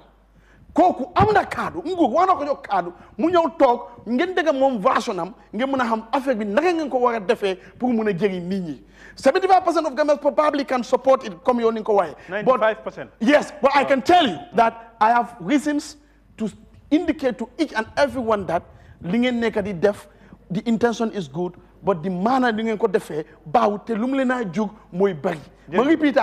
nit ñi suñu xatee kër mbeda la ñoo toog te suñu toogee si mbeda nekkut lu baax pour nguur nekkut lu baax si dëkk bi the economy the struggle is high. Thank you Mr Badji dégg nga waaw. Mr Bojang dégg naa sa wax ni rafet na jaar na yoon parce que comme ni ñu wax rek Gambia is a democratic state and everybody is allowed to his own opinion. Amuñ si problem. Dégg la we expecting something like this when we even said that we're gonna do this exercise because you don't expect everybody to say hence the majority are saying baax na so everybody will say baax na. Okay lu ma wax nii one thing I will appreciate it mooy ne ko di ko waxee personally pour moom he's taking outside the box let's say comme the general public. Okay soo ñëwee si comme why now mooy question bu ngeen la ci why now because soo xoolee why now dëgg la comme assessment report booba in this operation honestly amut I will not lie to you waaye am na operation yoo xam ne defoon nañ ko we did that that's that 40-meter road bi that's the Sting Corner airport bi def nañ that assessment report bi we have all that data so loolu wax because dëgg la loolu mooy dimbale nguur nga mun a xam ok lii laa bugg a def lan moo nekk plus ak minus yi I understand. Okay, it will be the impact will be very negative. Well, at least let's say the long plan will be positive. I understand. So nga gis dul nga okay fine. Then mun nañ ko def time bi wala nañ ko def time bi. That's fine. Why okay, comme so ñëwee tam nga seetaat comme si task force bi nu mel. We let's say the stakeholders because it is from a steering committee to the stakeholders who is going to actually do the exercise, they implement. So we are implementers, you understand? And you know politics, I can say better than me because you are politicians. Okay, when politicians want something, they just take it to the implementers. Okay, fine, it should have a win-win situation. Why? Okay, what do you think should happen? We advise. You understand? But in some cases, do they happen in no? Because for example, come let's say for example, your time Bojang, nga buga darani, nga ñone li lay def, la telo advice. Most of the time, dañ la ne okay baax na. Most of the time, dañ la ne baax na ñu def ko pour yow nga am loo bëgg. Most of the time. Yeah, dama la warta demee noonu. Waaye lu dee happen mooy comme we all know, let's say when it comes to implementing let's say comme laws, yeah, understand, or policies, yeah, understand. Always dafa am ñoo xam ne it will affect them whether you like it or not because I always tell people ne development always goes with destruction. And in this operation, National Authority, a Gambia Police Force, li ñu wax mooy for the security of the nation. Wow, it's part of security wise. You understand? Okay, so ñëwee xool because of man bëgguma nekk fi comme point finger at anybody ne kii moo def lu mu war a def kii moo def lu mu war a def. This is the general Gambia. Talking about the general yeah, I understand. Wow. Even those who are going to be affected severely are part of the problem. We all are part of the problem. Okay, so xoolee yoon yi okay nga xool signboards yi they were at the time under physical planning soo ñëwee nga apply for a signboard a technician will go to the ground or an officer mu dem mu meesoo area bi foo ko bëgga mu seet lan moo nekk the buffer of the road because from the edge of that road to where you gonna put your signboard or billboard it should be a minimum of 15 meters or 10 meters depending on that side of the road. léegi billboard yi ñu ngi ci yaa understand so waaye di nga gis comme lu ma la wax rek bëgguma point fingers at any institution ñu wax ne moom la waaye currently I can say depuis am na institution bu ñu taxal because I don't want to point finger. waaye depuis kañ la jógee yéen seen loxo. it's more than 10 years I can say. billboard yéen amu leen ci signboard no yaa ngi understand léegi ñan ñoo ko amee. waaye mu ngi under NRA mu ngi under NRA yaa ngi understand waaye di nga gis ne kansul yi amatuñ ci benn cër parce que kansul yi ñoom complain nañ ko ba sonna waaw waaye most of the ones yëpp mu ngi under NRA waaw so di nga gis ne all those technicalities dafa am standards yoo fa dee teg ne lii fii la war a nekka warata nekka fii warata nekka fii because at a junction warloo faa teg signboard parce que su nit ñëwee bu ko toon du gis fële yaa ngi understand all those things are standards yoo xam ne da nga ko fa def diggante edge road bi ak foo ko war a def tamit dafa war a am space boo xam ne soo bëggee dem off the road warloo park si kaw yi na nga war a park comfortably yaa ngi understand so all those things are challenges yoo xam ne I can say generally we are facing it nga ñëw xool yoon bi ni the way this road is designed it's difficult for a driver to go off road you have to stand on the road the design it has a problem. It's a national thing it has a problem waaye man lu ma dee wax mooy su fekkee ne tey yaa ngi bugg a sampa nga isi sa plan bi wala lese nga isi sa maçon bi nga ne ko sampal ma jox la ko plan lu mu la defal yaa ko tey waaye ku la war a sampal soo ko isilee plan ne ko lii laa bëgg nga defal ma su defutee loo bëgg xam nga ne moo la tooñ de so most of our national projects it happens that way most of the time the contractor will come with his design we go with it ñun ñoo am suñ problème su ma la waxee there's a road at this place bu jógee it is Burfu dem Madiana continuer dem génna Kunkujam Mariama they build it waaye si nawet bi moto yi mënuñ ko use because dafa am side boo xam ne waterway la you understand so di nga gis ne this assessment yoo dee wax it should happen because you have to engage the people the locals who are living there they know that place better than everybody yaa understand they will tell hey ñu dee fii la ndox bi dee jaar de put a culvert ba pare soo xoolee suñu yoon yi suñu defaree culvert outlet bi fan la dee dem it gets stuck at one place parce que ndox fu nekk daf dee am outlet fu mu jógee dafa war a génn soo ko fa bàyyi it gets stuck go to people's property yaa ngi understand communication bi tamit boo tax mu ngi koy fii waaw non lu nekk problème bi mooy soo xoolee Gambia we have one challenge when it comes to stakeholder engagement information there yaa ngi understand because su ma la waxee we once have a problem just imagine NAWEC land is allocated to them people went and encouraged them they even give them electricity no those are the challenges we have because lu dee happen mooy yaa ngi understand ba buggaa demee ba soxla ko si la nga xam ne ñoom ñoo ko moom so those are challenges yoo xam ne stakeholders yi we don't communicate because honestly man dama dee wax nit yi ne Gambia waxuma ne duñ am issue yi yoon waaye if we communicate duñ ko am because ku nekk bugga nga ndox bugga nga courant su fekkee is a settlement NAWEC war faa joxe courant they come and engage all the stakeholders we went and make an assessment report ñu engage the community ñu ne leen war ngeen a am ndox ak courant waaye seen yoon yi dafa ndaw da ngeen ko war a yokk nangam kenn du bañ waaye su ma ko amee ba pare du ma puusu it's always difficult waaye di nga gis ne as long as we are not working together as stakeholders or as government entities or let's say as Gambians it's always difficult because da ngaa cappa fii tey dara mu laa dal as long as it is not affecting me directly dama la seetaan ba bés ma gisee ne ba lii du daanu suma néeg bi I start shouting maa ngi remember there was one guy mu doon bil dafa jënd kër mu ngi ko bil si néegam bi taax la néegam bi dafa am a toilet foofu noonu toilet bi is an open toilet you understand so mu ngi ko bil so mu ngi ko wax faalewut ko the guy came to the office ñu yónni ma foofu non yónni ma fa we went for inspection so ñu dugga foofu noonu ñu fekk fa tabaxkat bi so ma waxa moom nga ñu stop liggéey bi so balaa ma doon dem rek mu oma mu ne ma non déedéet astafurlah dama egg si kaw taax bi ma gis ñooñu seen toilet ma wàcca ma ne ko ne yéen ngeen naa tabax kii toilet am bi mu ne non ñun sax dañ fi bugg a gas li fi nakatale sa sakawee waaye borom kër mu ngi kii mu puusi ma ne ko déedéet kooku amul xel ma ne ko lu mu mun a sampee lii pour mu jël benn 25-30,000 mu sampal kii toilet bu am kibéer ma ne ko loolu jaralu ko dara xam nga soo bu ma ko waxee loolu mu kool borom kër bi ma waxaa moom mu ne ma loolu ñëwut si xelam bi ma ne ko waaye yéen humanity moo la ko dee jox parce que dëgg-dëgg loo xam ne su doon yow la doo comfortable bu ko def keneen boo toogee ci xam nga mu apologize mu lifin mu dem mu bil ko even that guy after mu lijjanti mu ñëw mu ne ma jërëjëf man ko no it's not me because we are working for you su ma gisee problème ma dem ak moom amal naa la I should tell you yaa ngi understand waaye di nga gis ne comme ñun that is part of our challenge because last time there's one guy Gamtel seen this is living bi cable no waaw seen manhole bi foofu la ñëw mu def fa mbaar soo fa demee doo ko dee gis soo ko koolee mu ne la dama tukki lu tëj ko yaa ngi understand no dafa def mbaar sax xaw ma lan la fa bëgg a def xaw ma restaurant I don't know what so the issue went to this place naka NEA so anyway NEA gars yi bind nañu we send somebody gars yi dem foofu ñu seet ko so kuñ fa yoon mu ne no this is physical planning activity we'll take care of it understand I personally called the guy ma ne ko ne loo def noonu génne ko parce que lu waa nangu ko mu ne bilaay xam nga dama bëgg a try rek affaire si dafa naxari ma ne ko bañu ma ko waaye bul def loo xam ne dafa lor ñu ëppa yow sa boss xëy na mun nañ ko mën a waaye fekkee dafa lor lese di whole country when it comes to internet fan la ñoo dem xam nga so ma ne ko ne mu ne musta di ma kontel am naa document bi ma ne ko ne whatever document you have honestly as long as your activity is not in conformity with what is happening there ma ne ko mënuloo koo def we send people to go there mu dem gaa fekkuñ ko fa so because even this operation bi sax moo tax sax demuñ pour ñu génne ko but we planning that next week Tuesday dañoo dem ñu génne ko because su fekkee loolu xapu na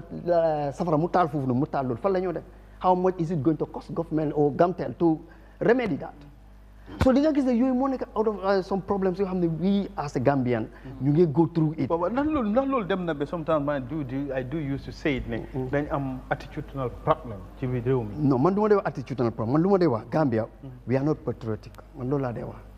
loolu is attitude. non déedéet non xam nga attitude léegi-léegi mun naa ñëw ma am interest kii moo xam moom mun naa ma am lu ma am aw ma interest yoo nga wax ma tontu la lu la naxari waaye if you are patriotic ma ñëw Gambian si noonu lañ mel non mais ma rek non ma if you are patriotic whether favor na ma o favor wut ma su ma ko kii waxee dinaa ko nangu parce que xam naa ne njëriñu réew mi la yaa ngi understand because soo ko seetee I studied in China what they will do is come because time bu fa nekk it was let's say in the winter ñun ñu jógee Afrique xam nga rek su tawee sax ñeneen duñ dem liggéey fii dafa xiin sax ñu ne dafa taw du ma dem dañoo toog ñu project focus bi ne dafa SUNU so ñun ñëpp Afrique nii rek starting bi ñu ne waaw ëllëg de moom lecture du am lecture bi 6 o'clock la day nekk si hall bi mu text la ne am waiting kan mooy toog da nga get into di SUNU nga dem parce que benn xam nga ne it's your personal interest da ngaa dem waaye loo xam ne ñun ñëpp a ko bokka you don't care patriotisme moo day tax nit ki mu mun a def loolu noonu fii da ngaa dem sa yenn directors wala yenn ministries nga soxla sax ñi nga xam ne ñoom ñoo responsible nga dem ci office bi toog secretary bi moo la sax directeur bi nekkul te yow directeur bi nga soxla xamul sax loo koy doyee waaw gis nañ ko fi mu tax non su ma la waxee people ko even tey sax am na ku ñëw mu advise ma non da nga war a def appointment time ma ne ko this is a public office for who nit ki ñu xam loolu lan la bàyyi mu ñëw su ñëwee su ma fi fekkee I attend to him su ma fi fekkute su mu nee xaar mu xaar ma I attend people even after 5 they come I attend them after they will say sorry ma ne leen non because I'm in the office latest 7:15 maa ngi si office bi I leave the office earliest 5 o'clock la day nekk. because all these days last week ak tey bi ñoo communicate after 6 years. yeah I understand why it's not comme dama jéem a jaay suma bopp or whatever man lu ma gëm mooy ñun ñoo moom réew mi suñ ko liggéeyutee du dem whatever problème ñu xam comme moom lu ma wax say it amul ruus parce que suñ ko fajutee góom bi du mu fa mu sax jógee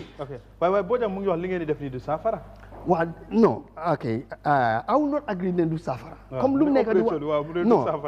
non comme lu ma wax mooy projection bu ma wax even su fekkoon ne defoon nañ ko it will help government to know that okay when we do this will be the impact but that should not deter government from doing it honestly because ornament su fekkee lii def nañ ko ba pare ñu maintain ko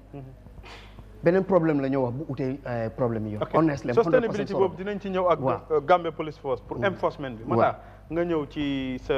kaddu yu mujj ci waxtaan bi ci opération bi ak directeur ñoom ñoo nekk ñi nga xam ne ñoom lañ sas pour ñi def liggéey bi dégg nga ni mu ko waxee ba tey ci opération bi la ñuy des waaw jërëjëf maam fan naa ne li ñu waxtaanee bari na am na lu bari loo xam ne directeur honestly joxe na an open mind discussion parce que nag wax dëgg yàlla li ne fàng kenn du ko jeex am na yenn yi xew si réew mi yooyu tayef nga ko ooyee amul beneen woot booy mën a use lu du tayef la am na yoo xam ne nag selfishness la nit ñi dañoo seet seen interest duñ xool interest yi keneen loolu patriote real patriote du ko doxalee li moo wax tamit ne loolu lañ laaj ci réew mi loolu dëgg la nit ñi tamit dañ war a wax naa la réew mi attitude lañ am nit ñi seen jikko yi foog ñu wecc ko daf laa leer ne li nga def is harming so many people waaye kiyaawuloo ñooñu yow sa interest kese ngay xool moo xam si office bi toog office am la nga xam ne dafa war a def liggéey bi teel a toppatoo document yi teel a toppatoo files yi defu ko mu ngeen lor keneen ak keneen xam nga ñaata case moo nekk indi police land case yoo xam ne bi ko sax mënuñoo am document bi ñu ko jox ñu ne ministre bi rek moo war a sign consent ministre bi dem na 1 month holiday Chief Justice sax complain na ko fi understand léegi yow yaa ngi jaay kër nit ñaa ngi taxaw di la xaar mun loo jox nit ki document nga dem physical planning ñu ne la dem na directeur bi dem na meeting dem na sauvé ñu ngi si meeting yu dul jeex nga war a jox nit ki document sami tey doo ko mën a jox dama ne la problème si dafa bari responsibility moo des nit ñi dañ war a responsible ñu gëm ne réew mi benn nit mënu koo doxal tey directeur bii tey su fekkee amul ndimbal si office am bi du dox lu ñu explain nii si office am la nekk bëgguma dugg into de man li ma am foofu si problème foofu du jeex bëgg naa ñu waxtaanee bés physical planning kese te directeur mbiri physical planning kese li ma si am du jeex tey opération moom Mr Badji ba si suuf amul ñi fa nekk si office ba si suuf ba si ministre amuñu ma sa xamut I work with them so many times Mr Badji mi tase naa moom du benn yoon du ñaari yoon maa ngi xaw ma woon sax bi ma xamee ne directeur la yàggut so dama bëgg nit ñi nañ responsible tey ku nekk cër bi ñu la jox da nga war a xam ne dañ la ko jox because Gambien nga te da nga deserve pour nekk fa tey dañ ne comme président Adama Barrow moom lañ élect mu nekk président waaye mënta doxal réew mi kese mu appoint ay ministres si appoint ay ñu appoint under directors permanent secretary si director si permanent secretary deputy director deputy permanent secretary yëpp technocrats lañ these are all not political appointees they appoint them based on their qualification their experience léegi nag lan moo la war a teree liggéey waaye tey nga gis permanent secretary bi nga xam ne mu ngi undermine ministre bi pour ñu daxa ko because ministre bi is very strict ministre baa ngi ñëw di doxal directeur yenn yi di jaay mbagg nga gis yenn directeur yoo xam ne soxla wuñ ministre ba wala soxla wuñ permanent secretary bi ñu undermine ko pour ñu daxa ko nga gis directeur boo xam ne ñi nekk si junior mi ñi nekk si suuf ñu ngi undermine directeur bi pour ñu daxa ko réew mi poson yi réew moomu lañ ne réewum jën la nit ñi pare wu ñëw responsible everything they put it on top of the president te président bi benn ñaari ñaari bët la am benn bakkan benn ñaari nopp come on institution si should be very responsible boo ñu wax na something loo xam ne dafa important ma am communication within them tey balaa ñoo sampa antenne ba oowuñ disaster management environment xamul ci dara physical plan xamul ci dara antenne baa ngi tiim antenne yu bëri ngi ci kër yi antenne yaa ngi si biir kër gi mu ngi tiim ñaata nit ñu ngi tëdd di nelaw antenne baa ngi seen kaw antenne bi lu ko téye mooy weñ ak ay blong ak ay brique ay brique loolu lii is simple common sense man am nañu antenne boo xam ne mu ngi suñu dëkk faaf siyaaraam fële yàgg ko complet antenne boobu noonu wax naa ko ñu fa nekk ne wax nga ko sara jël leen autorité ngeen génneel ko seen bopp billahi wallahi taala antenne bi man bi is more than 10 years antenne baa ngi samp te usuñ ko is useless lifin yaa ngi xoomaat jamono bulong yaa ngi xoomaat weñ yaa ngi xoomaat non moo dama ne responsibility Gambie fii dafa des te jamono doxul leneen di ma àndu tam ak leneen loo xam ne tam ànduma ko si waaw boo jàng mu ne projet bi amul njëriñ non loolu ànduma si non ànduma si waaye dafa wax a very important point gis nga maam autorité si dañ ñu war a déglu ñun ñi nga ne dañu am open mind di wax ñun duñ dee wax because duñ dee based on sentiment ñun dañ dee wax because dafa ñëw suñ mind bi ñu wax ko nekk loo xam ne dañ ko gëm nekk loo xam ne lu ñu gis la we just analyse based on our perspective lu ñu alaatee waaye dañ dem take serious about what we do analyse it li boo jam wax is a very important point da nga war a understand li nga def nii li maa ñëw dugg lan la ak su ma siy génn lan la xam nga ñaata nit ñoo bañ président Adama Barrow tey bu ñu doon sànni carte tey duñ ko sànni carte ndi opération te démb moom lañ sànni waaw xam nga lu tax because ñoom dañ gëm ne sànni leen président Adama Barrow waaye daf leen disappoint te du noonu opération bi yow miy bañ sax mun na laa dimbale parce que tey moo wax la leena yooni Serekunda bii mooy bu jógee lopitaan bi boori Halifa Sall billahi ambulance bi dafay génn moo doon 30 minutes balaa moo yëg tali bi pour mun a dem Banjul yóbbu patient the entire environment jaaykat yi ñoo fa nekk tey ñooñu boo leen laalee tey bokk na si ñuy coow te yaa ngi si digg yoon bi ambulance bi mënut a génn pour dem Halifa Sallah moom si boppam buy dugg si këram dafay boraandu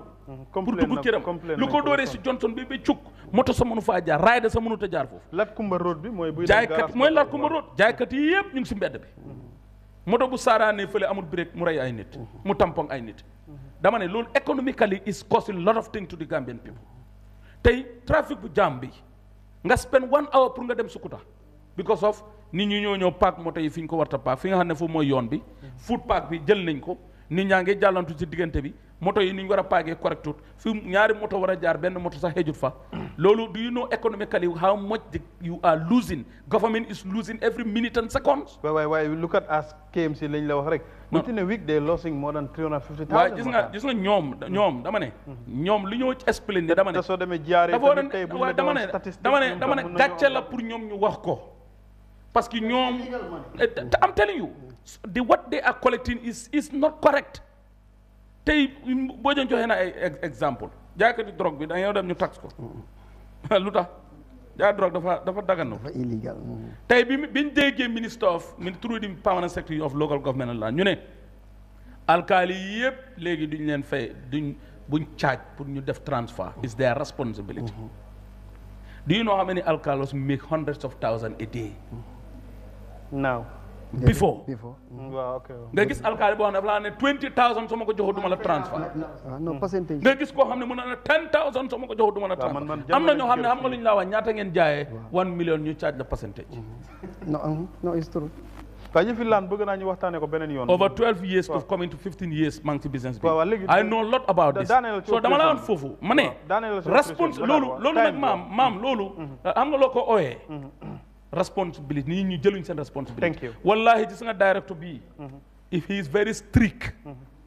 du am bu bëree ba bëri 6 months du fa am director yaa ñu xeex ko mu génn fa jërëjëf ñu génn fa because nit ñi bëgguñ ko jub nit ñi bëgguñ mbir mi mu jaar yoon nit ñi dañ bëgg yi fi dugg imaginal police yi nekk si kaw trafic bi man maa ngi am place boo xam ne ñoom foofu la dañ fa dee def garam place gis nga buñ jëmee beeg ñu ne close nañ dañoo jóor xaalis bi di calculer di compter di compter pour ku ne ñaata la war a am ñu dem ñibbi because yow da ngaa gis illegal nga gis driver boo xam ne amul lansin benn nga gis driver boo xam ne mu ngi def wrong parking nga gis driver boo xam ne te loolu cost na lot of things to the government and the people of the Gambian people waaye da nga ko dugga kotoke nga gis paa boo xam ne man xale bu ndaw maa ngi drive paa bi na la na kotoke akere ñaati nga jël benn xaalis jox ko so système bi nekk si réew mi moom lañ war a wecc nit ñi am respect am discipline ñu mën a dox in 2 minutes pour Mr Badji mu tàggatoo waaw comme nuñ ko waxee we are analysing pour nekk suñu boppam dëkk bi moo tax ñu nekk suñu réew ok like ma jox another example pour yaatal waaw ma ne pour ngeen nangu ne opération bi is not impactful also waaye pour ngeen gis from other angles you have 100 illegal vendors and all of these 100 or let's say 80% of them are paying rent for their houses. They are paying school fees to private businesses. They are buying medication at drugstores. All that comes from that table. All that comes from that small canteen. Now, as a government, you come and get it away because you say it's causing a lot of problem economically, security-wise, and so on. It's like robbing Peter paying Paul, or from the frying pan to the fire. Why? Tey nii end of month am na ñu bëri ñu nga xam ne mënuñoo fay seen landlord. am na ñu nga xam ne they are all loan. moo tax ma ne la assessment report war na am. Do you have how many vendors Reliance ñoon la jox Supersonics ñoon la jox 10,000 15,000 pour ñu commencer table boobu noonu. You're giving advertisement to them. Sorry. Okay, Daniel alors. Today they cannot pay back that loan. And that is coming back to the government. That is coming back to the economy that we are talking about. And gis nga dëkk bi lu ko yóbbu mooy politique kii wax na ko. We are politicians, we know what we are telling you. People are angry at Barrow because he has good intention, but he has miscalculated how to go about it. Thank you, brother. So these are some of the examples. It has a lot of economic impact. KM nga dégg for example. But what about the landlords? Nga xam ne ñooñu nit ñi fan fu ñooy jaay foofu la ñooy fee seen luwaas mënuñ ko defaat because of situation bi maam the timing is another issue I repeat but then dama bëgg a wax lii in a minute am naa time jeena but I appeal to the task force dem leen back and reassess this you can continue with the operation but dem leen back and reassess this thing and the government of the Gambia as well under the leadership of our President Barrow should be very, very, very serious about Gambia because lu ñu nekk di def yëpp lu mu jëriñ Gambia bariwut. Why? Okay, anyways. waaw maam moom nangu. monsieur Badji ma bàyyi la nga tënk daaneel. lan ngay wax audience yi ci opération bi ak taxawaay institution bi because incha allah bëgg naa ñu ñëwaat waxtaane physical planning kese. seen taxawaay ak seen liggéey ak yu bëri yu nga xam ne yittewoo naa ko pour ñu waxtaanee ko. ndax rafetlu nañ sa teewaay fii ndax leeral nga ñu lu bëri luñ xamutoon waaye ci opération bi ak taxawaay bi dégg nga Bojang ak Matar fi ñu wax nga daanelee fu nu mel ci waxtu mu ngi ñuy jàmm. waaw maam jërëjëf damaa njëkk a gërëm ñi ñu nekk di seetaan ak ñu ñëw déglu. ak suma mbokk naataango ñu ma fi toogal Bojang ak suma waa ji Matar dëgg la foog naa wax yu ñu fi wax yëpp rafet na am na njëriñ dëgg la soo xoolee wax moom soo ko waxee rek nit yi dañoo déglu te suñ déglu ku nekk da nga ko dee analyser sa boppa kii dina ko analyse ne Bojang lu waxee kii bu ñu sonal kenn dina ko xëy no dëgg la lu wax dëgg la loolu human psy ko bokk moo ko amee parce que nit ki sa brain bi yaa ko moom loo ko analyser dafa des si yow waaye coming back to the topic honestly because fekkee ne fàttaliku nga last time bu ma koolee laajte woon naa la comme lan la ñoo def ndax dafa am questionnaire or war nga ma no is about the operation parce que dëgg la we public servants, we are here to serve the public. Equally, man, I would bugon mugino na yatuli because of people have to know and they have the right to know. Yang na mota bo wahene kom na fi ñëwaat xam naa ne suma PS dina ko diga boobu foog ma dina jar sax te ña ko waaye loolu tam sa responsibility. Waaye coming back to the operation. Honestly, pour man Bojang lu wax ne comme assessment bi. It is a key te dafa over important si assignment bii nii waaye foog naa ne tamit di steering committee bi tam dinañ déglu dinañ ko dégga because of comme lu ma la wax we are the implementers so léegi-léegi dañ dee nekk position boo xam ne mënuñoo dem ne leen ok def leen lii waaye foog naa ne ñoom tam ñu ñoo déglu waaye comme dem na ñëw na yëpp we are looking for the greater good of the nation for everybody yaa ngi understand because of comme foog naa wax naa ko si suma wax ne development goes with destruction tey moom Bojang ak néeg bu mu sampa noonu su ko yàlla mayoon beneen koom-koom bu génn dina ko daaneel am na kuy romb kii mu ngay yaaxa fekk dafa gis leneen lu ko gënal lu mu am is normal waaye di nga gis ne tam doomi adama mu bindoo noonu di ñaax nit yi tamit di leen masaw di leen ñaan let them cooperate with the exercise because gis nañ ñoo xam ne sax ñu ngi ko génneel seen boppa because that's the first thing moo taxoon bu gaa defoon press release bi it took 1 month pour nit yi def ko waaye comme luñ fi wax la rek comme Gambia dañ dee toog rek bul dégga it happens to us dañoo dañu serve nit notice tey bu faale ñi gaa ñëwaati ne if you can remember there was a time we were doing this operation at Banjul all these dilapidated structures ñu ngi ko doon daaneel it gets stuck somewhere waaye honestly su ma la waxee danañ si building boo xam ne story building la dama egg si ko xoolal man suma wéet dama fa taxaw slab bi daanu imagine loolu su fa nit nekkoon mu daanu lan moo ko dal so di nga gis ne all these are things yoo xam ne ñun we do it waaye xam nga doo ñëw si media ne maa ngi def lii kii la ma def lii but we trying our best what we know we should do better than what we are doing but we are not silly honestly man I'm not here to defend physical planning because we help the people I tell people man ku ñëw si man loo munta dama la ne if you don't pay your rates they don't pay us so if you come here, you are not satisfied, you have all right to say anything. The best thing, even if I do something you're happy, I'm not there for you to tell me jerejef. You are there to say that, to make sure that I'm doing my job. If I'm not doing my job, I'm as good as nothing. I shouldn't be there. Thank you, Mr. Badji. If you are very strict. Man foog naa ne du leen nekk about very strict. It's about honesty to your job. Because of this coordinate, I introduced it at Brikama. So even at our department, problem. But what happened, thank God we were having people at the ministry, they stood by that. Why most of those people are even you get back all. Yeah, I understand. Why the challenges I went through that. Why come on a problem Gambia am. So len orene lini suma dunda mungsi te su dul dara sa suma ko defata dina ko am. They will do it. bu seen intérêt nekkul seen yoon nekkul. non waaye loo xam ne ordre lii su ma ko defee du ma def dañ koo def they will do it. thank you. yaa ngi understand jërëjëf nag di baalu aha ñëpp ko wax neexut mun naa déggaat nit nag di jégalu nag ñu ngi lay jaajëfal because ñun tam lii la ñuy bëgg di waxtaan ak yéen ñi nga xam ne yéen ay authorities yu amee responsibility pour askan wi ñi mun a am clear information about issues yi ñoo discuss lii la ñu waxtu mayoon tey ci jotaay sunu réew ñu dox leen dig daje ayu bésu tey lay doon beneen àllarba ci jotaay sunu réew ñu waxtaanee waat réew mi ak tolluwaayam Mr Aliou Badji directeur bu physical planning lañ amoon doon waxtaane opération bi ak taxawaay institution am waaye dina del si ñuy waxtaane physical planning kese ci biir réew mi ak taxawaayam loolu incha allah dinañ ko def jërë ngeen jëf ñaanal leen guddik jàmm yal nañu ko yàlla may